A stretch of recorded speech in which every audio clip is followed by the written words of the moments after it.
Hello friends, today we are going to see very nice story for us, and that story maybe possible you have read it already. कदाचित ही story तुम्ही वाचला असाल, ऐकला असाल, बघितला असाल. As a class of 6th standard students, you have to learn it. It is from the Grandpa's story, page number 20. Very nice story is there. Read Grandpa's story aloud, tit for tat.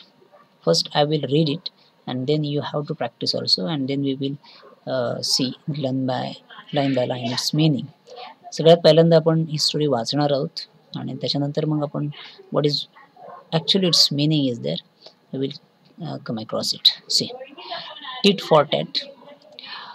Once upon a time a camel jackal lived by a river near the water's edge, and on the other side of the river there was a village with fields and farms. Jackal was very clever. He tried to play a trick on his friend, the camel, who was happily munching away his food. The jackal was began to tempt him to go for a sugarcane near a farmer's field. At last, the camel hesitated, but in the end, he agreed to go with the jackal to raid the sugarcane field. Jackal sat on camel's back, and the two friends crossed the river. They ate their fills in the sugarcane field. Suddenly, the jackal began to howl. Shh, said the camel. You will wake the farmer. But the jackal went on howling. Sure enough, the farmer and his helpers came running to the field. The naughty jackal slipped away, but the poor camel could not do so. The farmer beat him up and drew him away. Jackal was waiting for the camel at the riverside. He said, Sorry, brother, but I am in the habit of singing after a good meal. I hope you didn't mind it much. The camel didn't say anything. He let the jackal sit on the back and entered the river. Near the middle of river, the jackal was very deep. There the camel began to take a dip in the river. The jackal was frightened. What are you doing, you silly fellow? Are you trying to drown me? No, brother, said the camel. It's just that I am in the habit of taking a dip in the river after a good meal. I hope you don't mind. The naughty jackal learned his lesson. He never troubled the camel again. This is what just a reading of the story. Now we will see line to line its meaning is there. What is meaning of the tit for tat? Yes, have you came across this? Actually, it's a saying. याला आपण saying म्हणतो मराठीमध्ये, ज्याला आपण म्हण म्हणतो तशी ही म्हण आहे इंग्लिशमधली.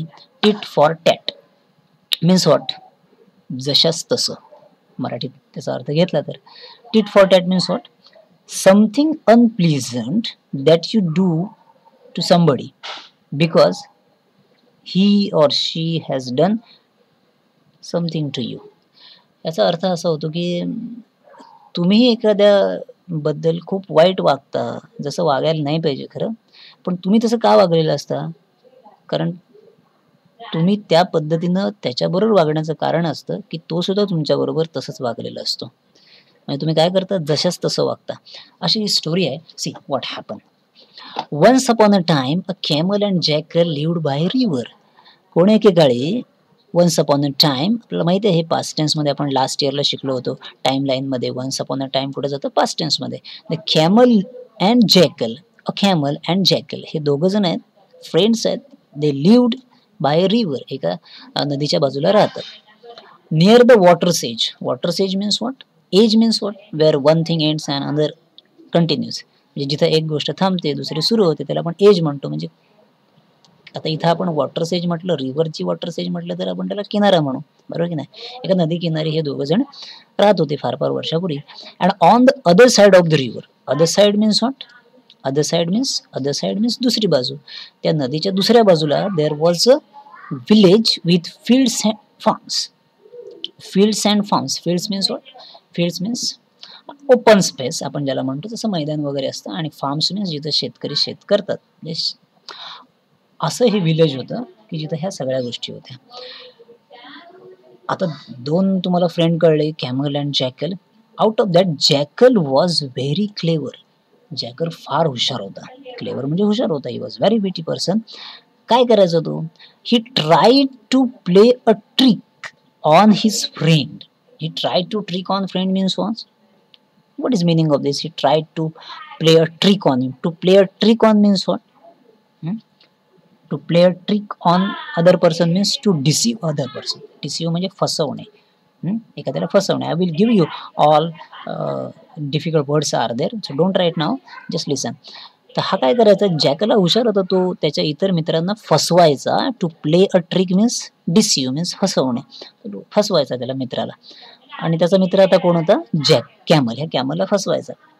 Actually he was happily munching away his food. अर्थात तो त्याचं जे काही जेवण होतं ते खाणं होतं, तो हॅपीली आनंदानं ते खात होता. पण जॅकल काय म्हणते बघा, jackal began to tempt him to go for sugar cane treat.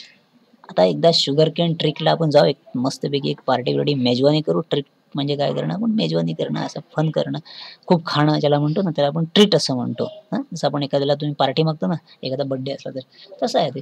So the jackal began to tempt him to go for a sugar cane treat in a farmer's field. त्या farmer's फील्डमध्ये, त्या शेतकऱ्याच्या शेतामध्ये आपण जाऊया असं टेम्प्ट करतो. Tempt करणं म्हणजे काय करणं?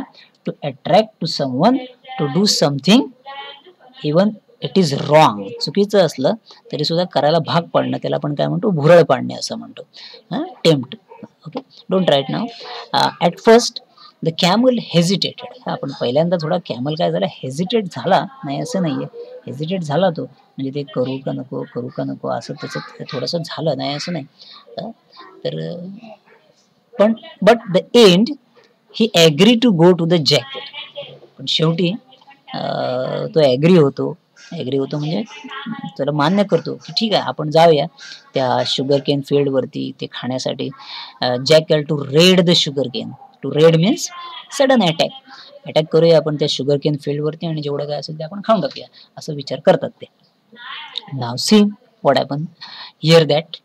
Actually first camel was not interested. तुम्हाला कळलं असेल, कॅमल इंटरेस्टेड नव्हता, but who was?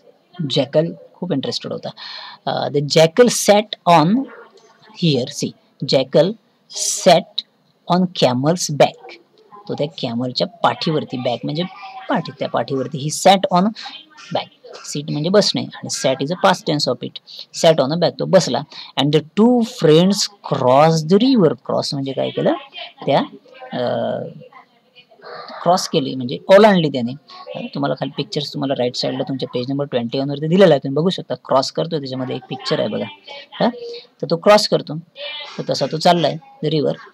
They ate their field म्हणजे मनसोक्त. दे एट देअर फील्ड म्हणजे मनसोक्त त्यांनी ते खाल्लं. In the sugar Kane field. ते शुगर केन फील्ड मधलं त्या ऊसाच्या शेतीतलं जेवढं काय खायचं होतं ऊस, तेवढा खाल्ला. Suddenly what happen? The jackal began to howl. अचानक ह्या जॅकलला काय झालं? Jackal began to howl. तुम्हाला माहिती आहे जॅकला पर्सन कसा आहे? तो कॅमलला बऱ्याच वेळा काय करतो? ही प्ले अ ट्रिक ऑन हिम. तो प्ले ट्रिक करत असतो. तर इथंही तसंच करतोय बघा. The jackal began to howl. Howl means making loud sound. मोठा आवाज करतो आणि ओरडतो, मोठ्यानं ओरडतो. त्याचं पोट भरलेलं असतं चांगलं.